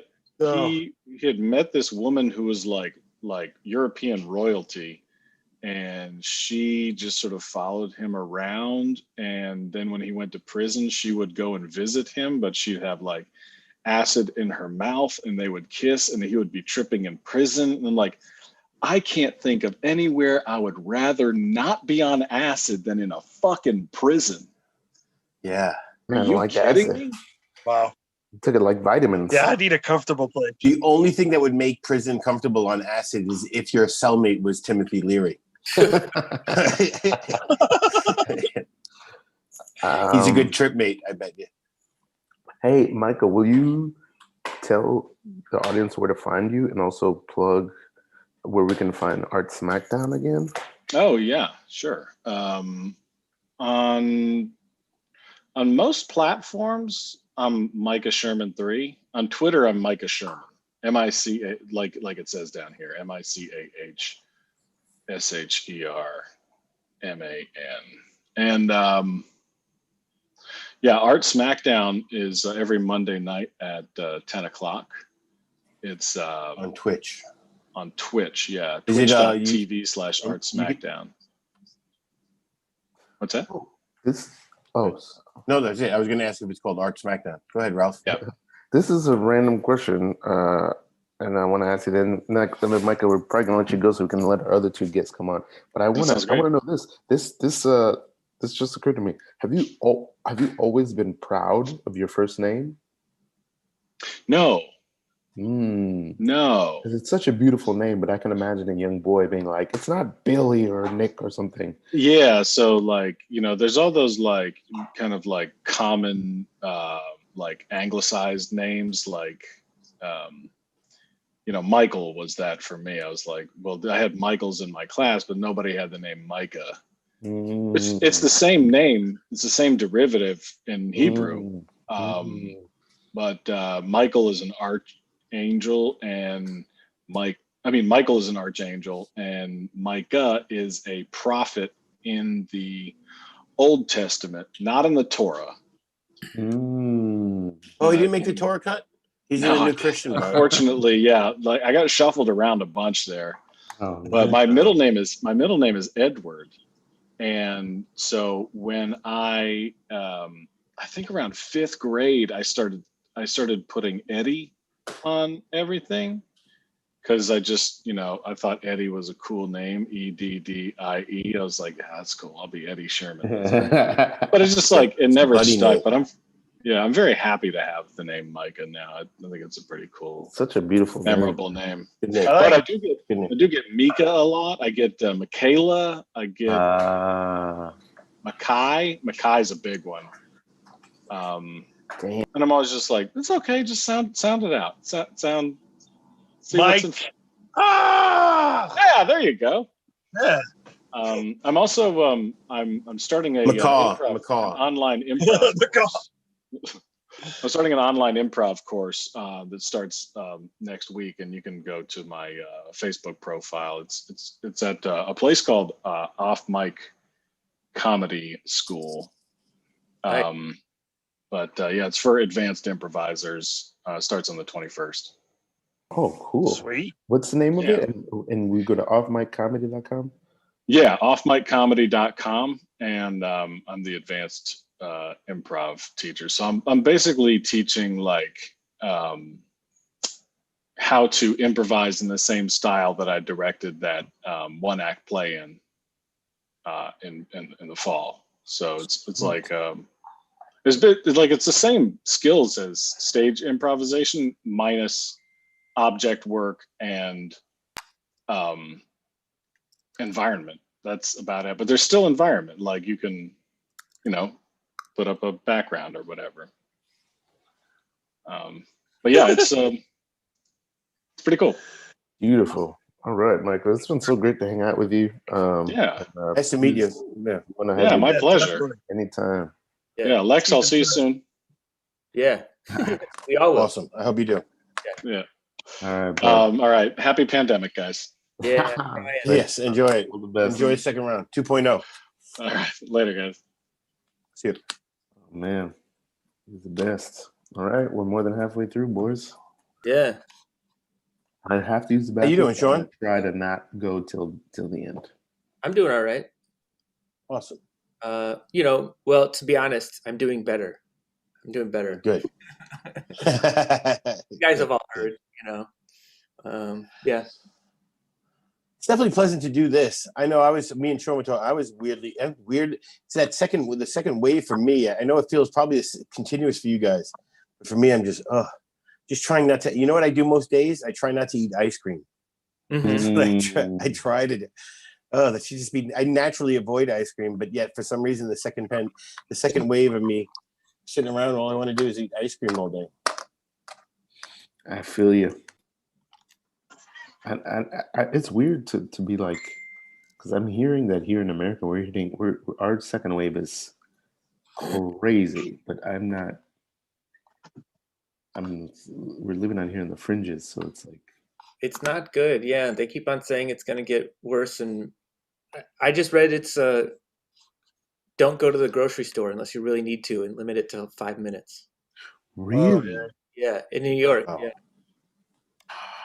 it's going to be like that for the next 2 months, probably. It's weird. Well, they're saying they're not going to be able to get more vaccine until the April put out. Jeez. So Whoa, I had not heard that. That is insane. The vibe in the room just went down. Did for me. What? Yeah. How quickly? Oh, sorry, bro. How quickly would you guys get a vaccine? If you had a vaccine, you just go down there and like a test. It's like boom, boom. You just done with it. I live a block away from the Javits Center, which is likely going to be the location where I go to get a vaccine. If they told me I could go now, I would do it now. Yeah, I would present my butt immediately. my parents are going on Monday to get their vaccine at the VA. Oh, sweet. Yeah. Good. Old people. To clarify, I'm only going to Hashtag take the old people. vaccine. I'm only going to take the vaccine if they put it in my butt. Ooh. Only Like- the butt. Suppository or needle? Not If they supposed put it in your butt. Needle to the meaty flesh of my butt. That's the only way I'll take it. Yeah. I mean, They're like, sir, you don't have to. You just give me your arm, and they're like, no. No. This is what I do. you know what I do? This is science. This is for the rest of the community. So you're turning me down. You're turning me down because you're too good to put it in my butt. Yeah, yeah. What is? You want other people to get sick? I'm an American Stop pulling citizen. around. Paid for this vaccine, and I want it in my butt. I was on mute. I think our next guest is watching, and I just DM'd him a link, so he should be able to come on once he clicks on that. Okay. Every step I take, every move I make. I've been watching One Punch. You guys, anybody watch One Punch Man? Oh yeah, that's I've watched that. hilarious. It's so weird. I'm wondering why I'm watching it because I know the ending of every episode. One Punch. It's like Titanic. It's like Titanic. Remember it's like Voltron. Voltron was the same plot every time. It was like, all right, we're gonna fight him as a cat and then lose, and then we're gonna have to all join forces into Voltron, and then we can win. Instead of just getting right to Voltron. I'm astounded, and I shouldn't be because it's been like 10 years. I continue to be astounded by the the anime boom in America. Anime, I thought anime was big when I was a kid. It's never been bigger, I don't think. No. It's Nope. huge. Like half of Netflix is anime. Maybe that's your algorithm. Do you have any favorites? But it is a lot. You gotta Ralph? tell me some new ones. Kind of There get any- bored of this any- One I Punch don't Man. watch any anime. Uh, The only animes I watch are like Miyazaki films. I'm a huge snob. I know all the other animes are really good, but it's just so much. I could never. It's an investment. Every time I think about starting a show, I also think, but now I have to watch The Wire and then Sopranos and then 6 Feet Under. And then, you know what I mean? I just think of every show that I didn't watch that I have to watch. I just watched Goodfellas. I rewatched Goodfellas, and I forget how many Sopranos actors are in it. I don't know why I was like so. I also did just watch The Sopranos this summer, but there's so many. Yeah. It's like an exciting prequel to The Sopranos. They weren't that good of fellas, were they? They weren't very good. No, the first. It feels like it would be fun to be a gangster for an hour, which is the Yes. length of the fun time of the movie. It's an hour, and then it gets like not fun. I would like to see a see Joe crossover. Pesci flip out and beat somebody up with like a broom handle or the back of like a bottle or something like that. You're like, oh. Be a fun room to be standing in. No. No, to what Ugh. next to that, it would not be fun. Or even afterward when you have to clean it up. Ugh. Life of a Do gangster you guys? is fun. But you know what is fun? Do you remember Good Feathers on Oh. Animaniacs? Yeah. Yeah. Good Feathers. The two pigeons, right? Mm-hmm. Yeah. Those are awesome. Hey, Paulie, right? Paulie, Yeah. and they had a fat guy who'd come and mumble. Yeah. Sean, Ralph, you guys don't remember that Animaniacs? I do remember it. They brought that show back. And listen, when I was a kid, all I wanted, and the entire time I was a kid, from like 7 or 8 years old up until, now, the funny cartoons I had no interest in ever. I was always waiting for Batman to come on. I was like, Well, it might have been the best. It might have been, yeah. Batman, You know, X-Men, Fantastic Four, Iron Man. Hey guys, here Daniel's here. comes Daniel. Awesome. How about Batman Beyond? I never got into that, but There's a lot of future crime in Batman Beyond. oh, That's true. Heists, a lot of heists. Sure. You know what's is Daniel on now? Yes, I'm here. Hey. Okay. I just don't see it. Great to see you. Thanks for joining us. Thank you. Yes, I had some computer problems this morning, so but I'm glad I'm got able to catch a part of the show for you guys. If you hit Thank if you see a start video button. Yes, that's it. That's what I'm doing. Okay, good. Oh, there it is. Oh. Got it. Trippy, pretty trippy. All right. Welcome. Okay, great. Good to have you guys here. Yeah. Um, We're Wait, happy, what? we're happy to be on your show. yeah, definitely. Thank you Definitely. for thanks for the opportunity. So malleable. This Yeah, is- absolutely. I mean, being basically working virtual weekend, so The festival's going on right now. Is that correct? yes. Oh, wow. Today is day. I guess it's day 3. It starts at early, in the afternoon. I think the first block is at 3 p.m. Ooh. 3 p.m. EST. So we're also doing blocks in the UK as well. Oh So, wow. So this is like the first time we do virtual. Obviously, we done live festivals before in New York City. So this is year 3. So it's interesting how people react to virtual festivals versus live stream. I mean, versus live festivals. So Yeah. Well, I just posted your link in our Facebook chat. Hey, maybe I'll do it in YouTube too. Why not? But you've been around for 3 years. how, obviously you've never done virtual before, but how has the festival changed since your first one? Did you guys Well, say you the know, name of the festival too before you go? I want to make sure that it, we know.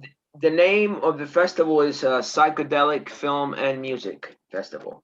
Oh, Well, I mean, I think the one thing I think we might all agree on is that there's a certain lack of there's a certain apathy or indifference to a lot Zoom stuff because there's so much going on right now Sure. that people seem to be overwhelmed by the material, and it's hard for them to discriminate what's good from the latest HBO Max product out there. So I am running into difficulties getting through to people. So we are getting hits, but clearly it is literally night and day. I mean, you can definitely reach out to people all over the world, but at the same time, real face-to-face participation is much more limited. Yeah. So it's definitely not the same. I mean, I guess if we had unlimited. I guess, sorry, I guess the question was like, was it always psychedelic film and music, or did you evolve into more stuff? Like, you know what I mean? Like how? It was always, yeah, it was always psychedelic film and music. Yeah. I mean, year one we had live. We have a few live bands and also music videos. So we always try to maintain that either through live performances or music videos. Depends upon the year. So it's always been that. Have you gotten in any trouble with the city or anything like that, or are cops like sniffing around? You know what I mean? When you were doing it live? No, not. You mean in earlier years or this Yeah. year? No, earlier. But No, just because the word psychedelic also implies drugs, not just art, the art of it, you know. So Right. I think that's what, yeah. Yeah, no, I don't. I really haven't run into any issues, and I mean, the year one we had like several. Where more than 1,000 people attend the festival. They were not at any one given venue. This was distributed over 20 venues, Wow. but there were no problems. You know. Yeah. Was one of the venues just one guy in his own apartment doing shrooms? No. Be honest, with you with the last thing we want to do in our psychedelic festival is to show some dude tripping. Yeah. Because everybody's seen that and done that. So I mean, it's boring. It's yesterday. So what we try to do is how is the psychedelic experience helping people therapeutically, socially, culturally, and so on. So even in the films that we show, we very rarely show films of just one guy taking a hit of cannabis or DMT or mushrooms. Yeah. Like, that's so to experience is one thing, but just to watch some other dude do it is just like I'd rather just watch do something else. So we're looking for products or films that integrate the psychedelic experience with other aspects of being human. And by the way, psychedelic is not just drugs. I mean, that's one thing that it could be meditation, it could be vision quests, it could be anything. Flow tanks. Yeah. Exactly. Isolation tanks. So it could be anything that really wakes up to the cultural trance that we all live in. So yeah, I thought some people think, psychedelic, that means it's going to be some guy passing around. So, but we're trying to expand that definition and make it much more accessible. I got a psychedelic rap flow I can do. This would be a psychedelic experience. Psychedelic rap, yeah. Yeah. So I don't have anything. I thought I did. But we do have people. For instance, we have Dennis McKenna coming in at 2:30 this afternoon on a live stream. Free. Oh wow, that's awesome. And he, so we've had people, but whenever we have people that are authorities that will explain to you from a user perspective, but also from a scientific perspective. Not both. So, and that's good to have because, as you guys know, I mean, psychedelic experiences a lot will depend upon the setting and the environment, the dosage, and so on. So I'm a very strong believer that if you're going to take anything, you should be surrounded with friends or be in nature or be in an environment that creates positive vibes. So I had too many friends who were taking acid and DMT running through Times Square. And probably not the best place thing to do. So, so I like to have authorities or that will really share and say, hey, like if you're gonna do this, Yeah. if you're doing say ayahuasca, I have yesterday I was talking to someone whose friend severely depressed. He says, look, I can recommend a couple ayahuasca retreats, but not every ayahuasca retreat I recommend, because some of them are run by charlatans.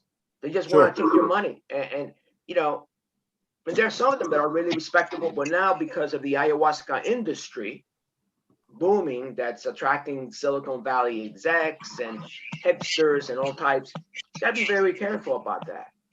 So we try to be a forum for information, but also remain accessible to other styles of psychedelic experiences. Yeah. On so going towards the more what would be the way recreational use of it. So just sitting back and listening to some music.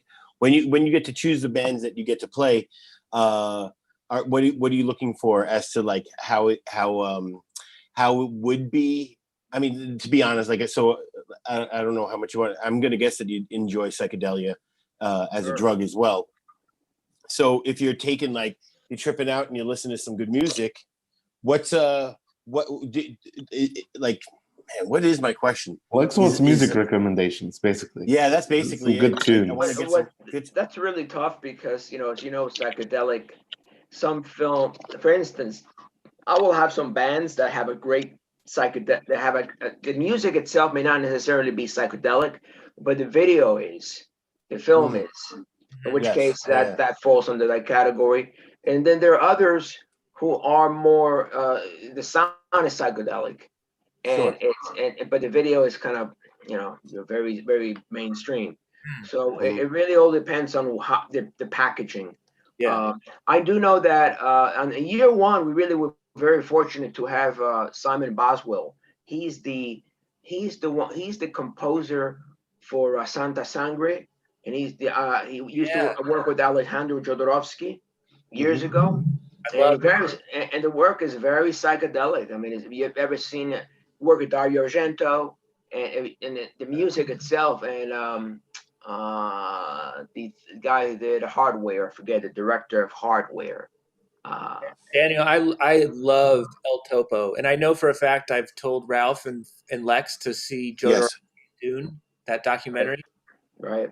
Yes. Jake, I've not told you to see it. It's so good. Everybody who's might watch it today.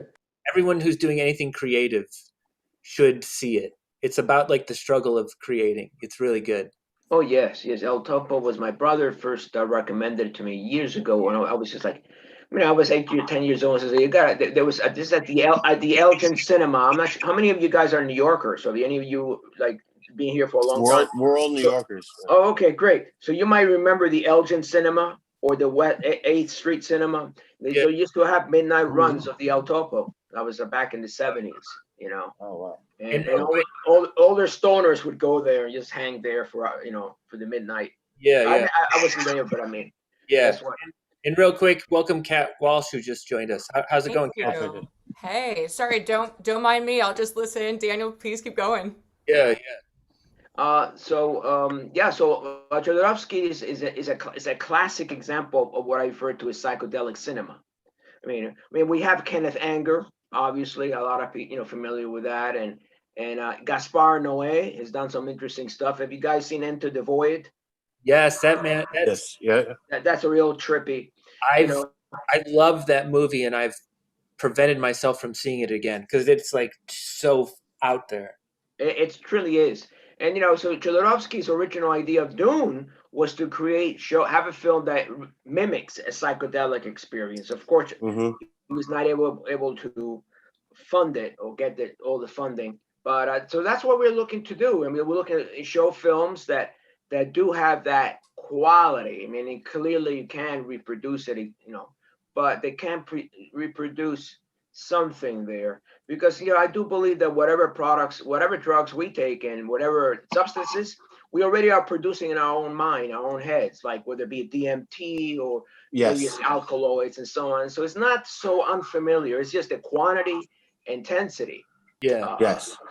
So I was going to say that would be something I know the more. So I guess actually that's kind of where my brain was throwing off my question before, because I would guess that you don't have to watch or listen to this stuff anymore on tripping to get to that experience, because you probably have that muscle memory anyway now too. exactly. So you could enjoy something and just know that if I did take this, I mean, as I get more deeper in there, I think I could just enjoy it for what it is without being on any kind of substance, knowing that muscle memory, knowing how that feels, you know? Well, I mean, I remember years ago when I did I was doing mushrooms, and it was a very weird feeling, because first of all, the guy, it was an old, like 90-year-old lady from San Francisco sold it to me.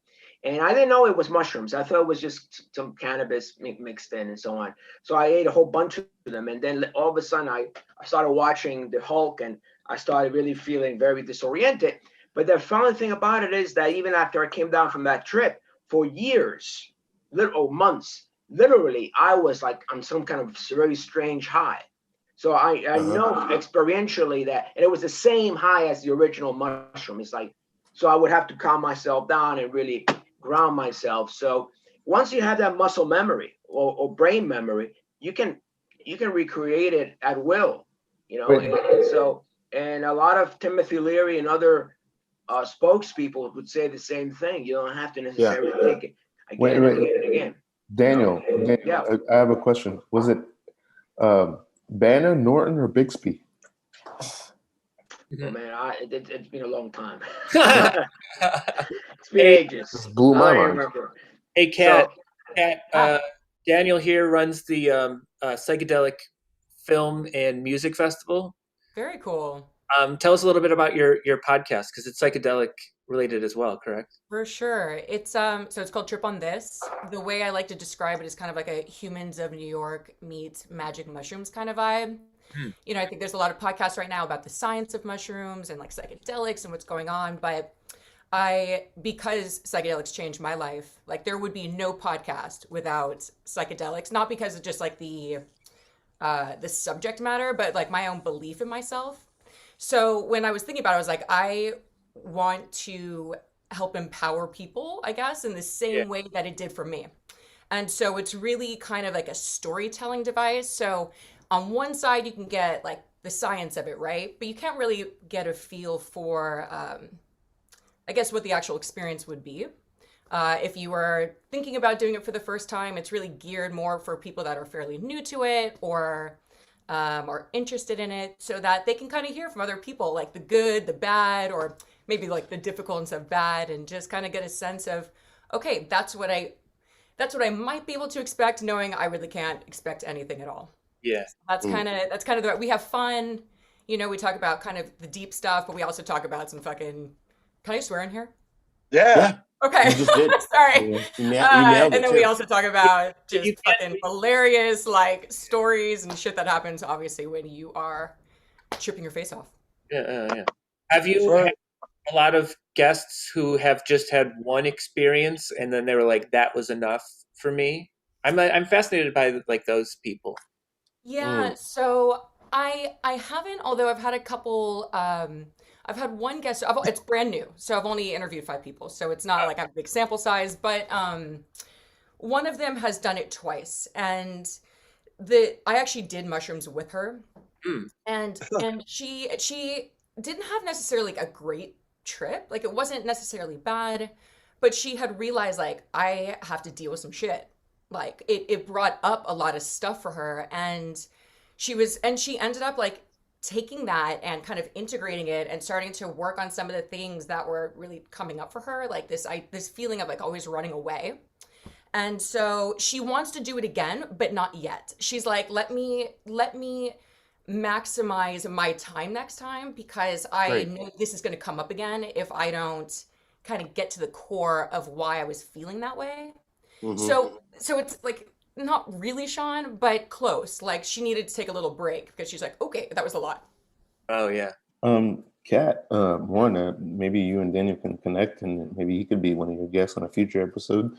Sure. But 2, can you tell the story briefly? Like, who was the Kat before you took the mush, or I don't know what it is you took, but who was the cat before that psychedelic experience? What place were you in, and then Yeah. do you I love that question. Thank identify you. what it was that Mhm. inside of that experience that helped you to change?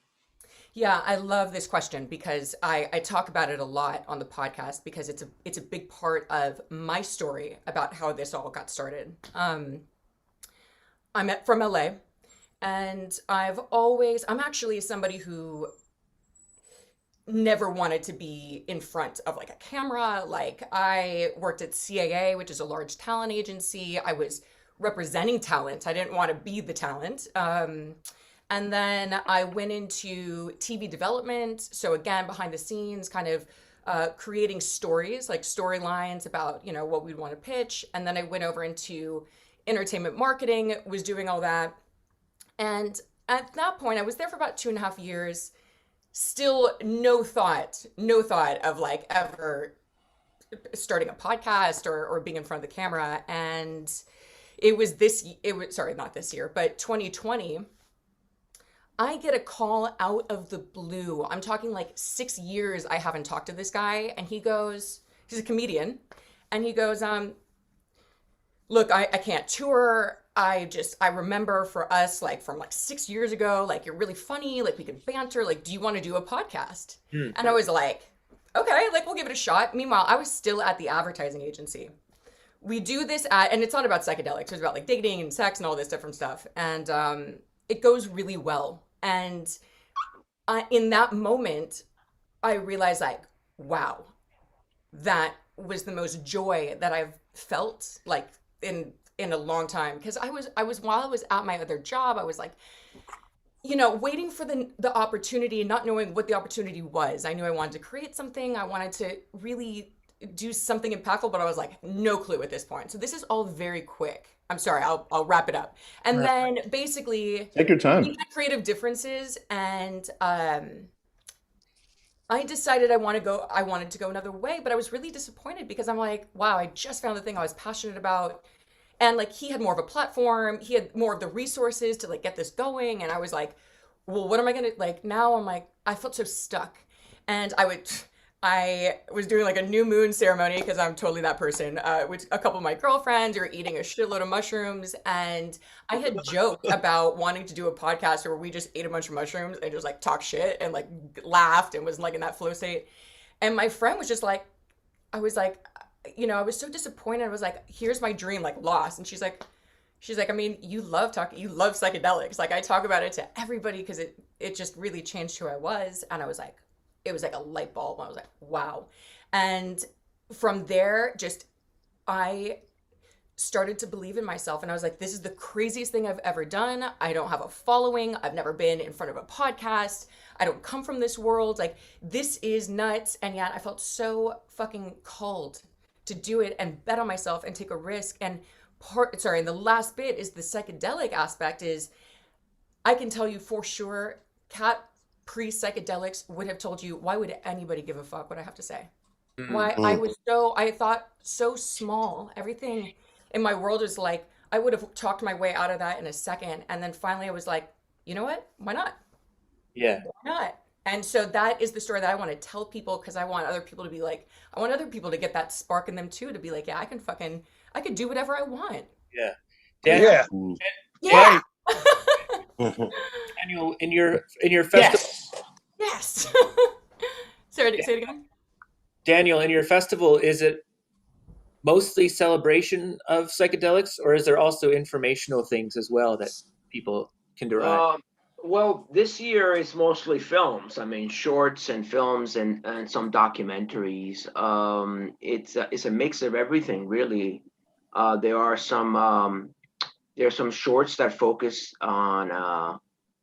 It's really the psychedelic experience. Again, it has to do with expanding it beyond specific substances to things that we do, practices, whether it be meditation or a vision quest, or going on and you know, playing around with, experimenting with different mushrooms. So it really varies. It really varies. A lot has to do upon the submissions we get any given year, but there's always a mix of a little bit of everything. Yeah. Yeah. You said And, you have Dennis McKenna coming in too, right? So I'm going to yeah, guess we he's have- doing we- a we have- conversation. Yeah, we have Dennis McKenna coming in at 2:30 for 1 hour on our channel, Mhm. and then we'll. I'm very curious. You know, he's an interesting because he can tell you from a different perspective about what's going on in his research and what to avoid, what not to. As I said, there are a lot of perils with the whole ayahuasca retreat because there are a lot of people that I know personally gone and they didn't do that well because the person overseeing it was not really doing it with integrity. So it's key to inform yourself where to go is critical, especially if you want to go on these life transforming journeys. You Mhm. really are. You got to be very careful who you who is a good reputable person, who is a good, and that's where we come in, and at least we share some of that information. So that's stuff. I think it's part informational and part entertainment, part about just getting this period in history. People have been traumatized, and I don't think there's enough in the media about it. We will assume, oh yeah, well we'll just come back, and the fact is the media traumatizes people with constant fear mongering. Mhm. And Sure. we're just supposed to pick up after ourselves when everything's over. Well, guess what? A lot of people won't. A lot of people will be mentally challenged. So the goal of our festival is look, this is a cultural trance. We really need to get out of our own heads, whether it be through mushrooms or through meditation or being with friends, creativity, whatever you do. Don't believe the hype. Don't believe this crazy fear, negative vibe that is being thrown at us Yeah. politically, culturally, socially. That is nonsense. We really are more than that. We are sparks of light and power. Like Pat said, we really are. We need to break through this. And that's our mission, to really break through, because the powers that be, the technology machines that have been set up are very effective at disempowering people. Yeah. Saying, oh, you just have stay home, put on a mask, wash your hands, and just and be afraid. And so I say, look, do that, obviously, but also go out there, because you see, this life is a gift. We don't know how long we're going to be on this plane. We could be here tomorrow, a year from now. We don't know. So to say, well, I'm going to wait until a year is a kind of hubris, because guess what? You might not be around in a year from now. Right. The thunder might, so you got to take every day as a challenge to break through and make your life as exciting as it is. If you are staying at home like us, great. But really, it's important to reframe that. That's why also we promote gratitude exercises and so on, because I really feel that people have a lot more power and they've surrendered their power to other sources. And sometimes we see that illumination going on when we are meditating or when we're having a psychedelic trip. And that's what we got to take in with, again, referring to what Kat mentioned, is integration. Yeah. So I know a lot of DMT users who boast about how many trips they're taking. Well, right there is their ego speaking. It's not them. Sure. It's oh yeah, I'm wondering when I'm gonna have my breakthrough experience. And I said, dude, it's about what you do with that experience. One DMT experience, it's all you need. Yeah. I mean, if you know how to process it. And so integration of whatever experience we have. Yeah. I had Rebuttal, Kat, rebuttal. I had one ayahuasca experience and I took so much from that. And it's not that I don't want to do it again. I got the message. I was like, cool. Right. I'm gonna go now. It's been like 2 years since I've done that. And because I took so much from that. It wasn't just about like how many times can I sit in ceremony.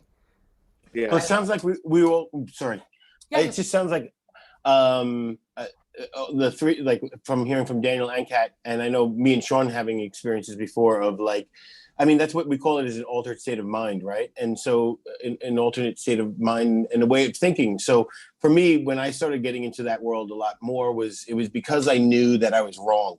And that my first step was always going down a path that I'd done before and it wasn't helping me in any which way. So for me to start, so how do you do that? how do you do that when you're surrounded by the people that you love, but they're also going to trigger you into the same path, right? And just to break out of that same mold. And that's one of the things, like we were talking about before, Daniel, where I know it's not just drugs, but I know that's a quick step. That's like just an easy way to get your muscle memory going. And then you don't need it as much anymore, and you can tap into those other things. But just also knowing that there's another thought process out there is hugely beneficial for you to know how to do it. And it's counterintuitive where we're at in this world right now, but it's exactly what we need, I think. You know, it's beautiful that you guys are here.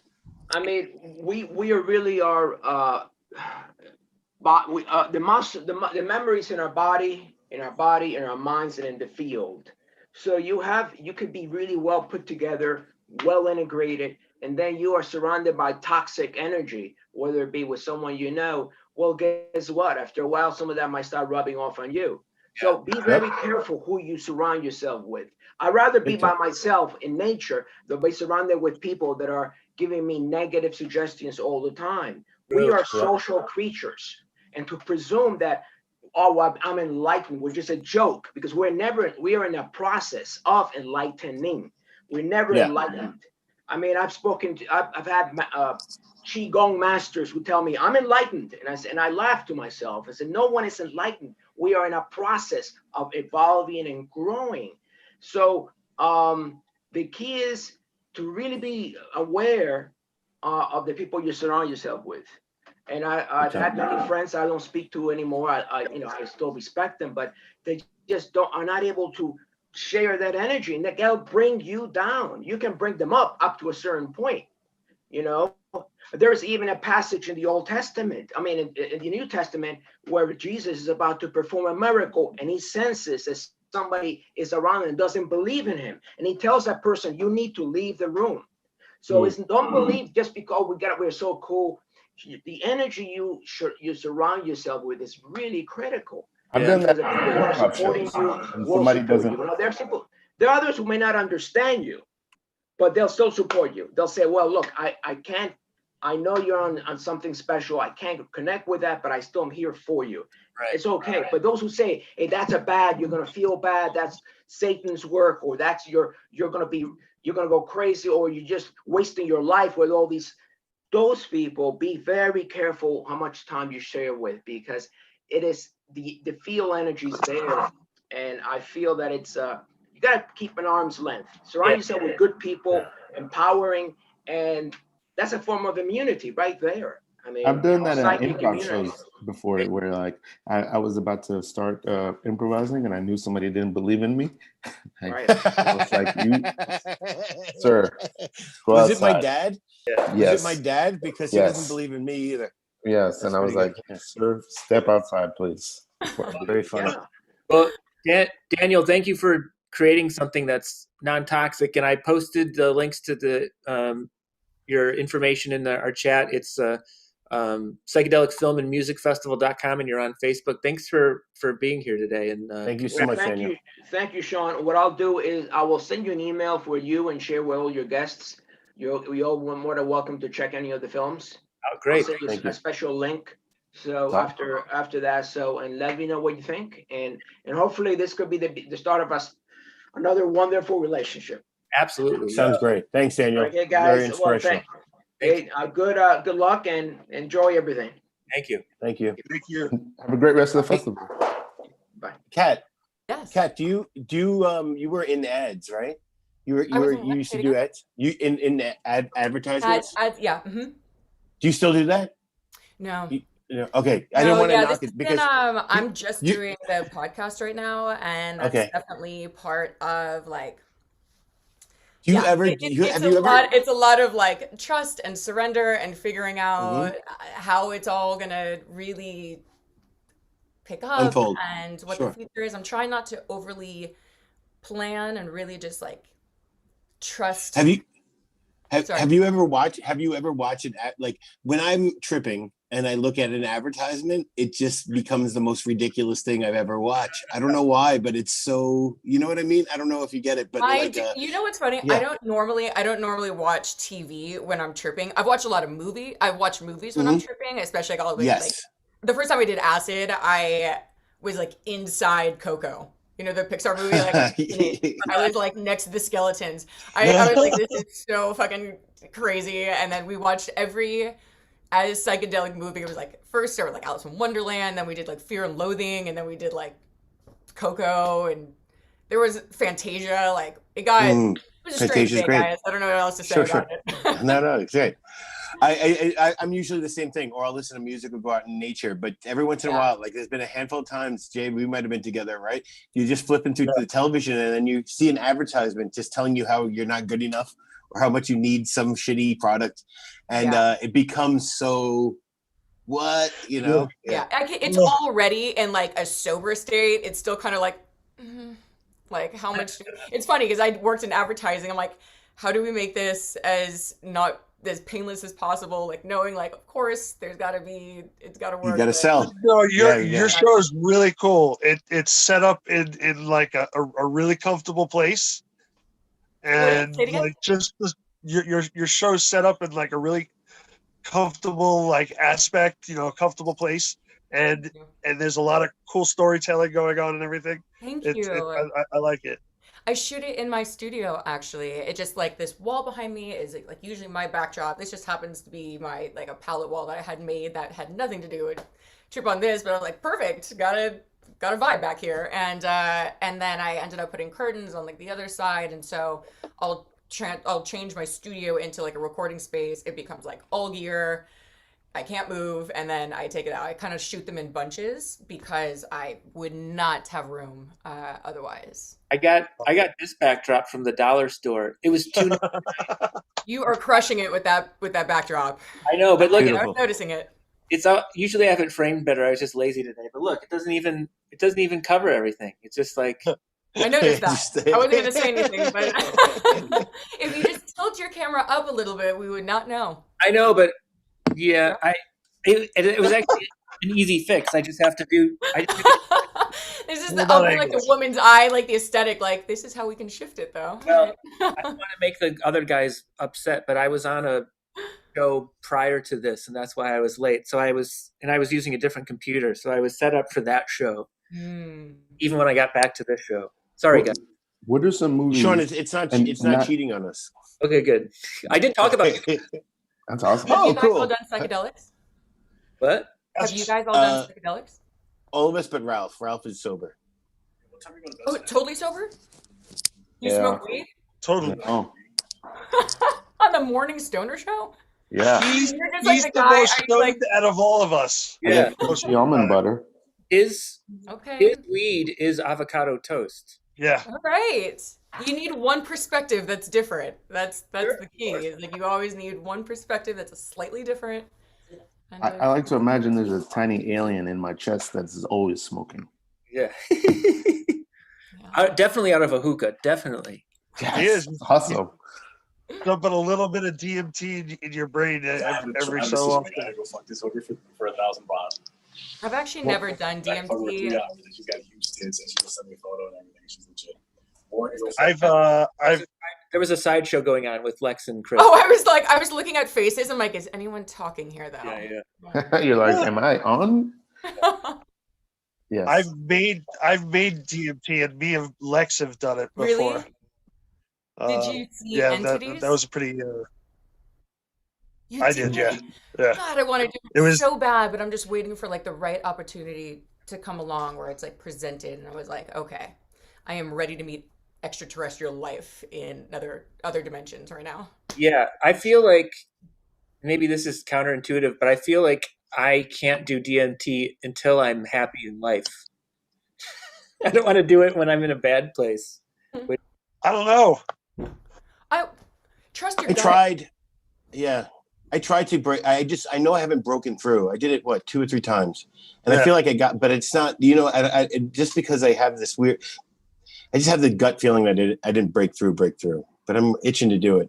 Yeah, I think. But yeah, I think from Sean. what I've heard, I think you would know because it's like there's a complete loss of self. You're Yes. in another world, and like Yeah. like Jason was saying, like entities, and I don't think that's always the case for people, but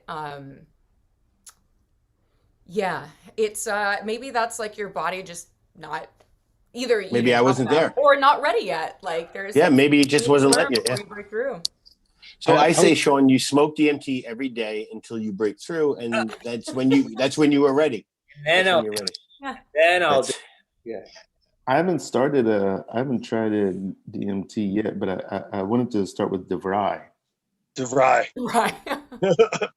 It's a good place to start. Yeah. It's It is. a gateway It's- gateway to DMT for sure. It would be funny to show up at a DeVry class and then just at some point raise your hand and be like, when are we getting stoned? You're like that. You start stoned. Like that's just part of like what is it like the orientation? You just come in Yeah. happy. That'd be great. Kat, could you describe to us, and we're Thank you, getting again. ready to close out, but could you describe to us one psychedelic experience that you haven't had yet that you want to have, and describe to us your Ooh. fantasy of how you want to have it? Wow. Ooh. Okay. Well, DMT is definitely a big one. But I kind of just talked about it. So it's the one that's the biggest for me right now. So I guess the way that I want to do the fantasy version of DMT would probably be like out in the desert somewhere, maybe like in Joshua Tree by like a portal of some kind, like Whoa. someplace already very heightened, I guess, like heightened Yeah. energetically. And I would want to be with somebody that I love, ideally a partner. Describe that partner, give them a name and a personality and a job. How important? Yeah. Those things aren't as important to me though. I don't know, but somebody who is like open and loving and funny and kind, like just a genuinely kind human being. Mhm. Hot, obviously, but you know, whatever. If I'm going to be my fantasy land, he's all things. But Would it be Michael Caine in the sheer robe? Nice callback. Sorry, thank you. That's from a previous conversation. I'm sorry. Oh, You weren't I here was for it. I know.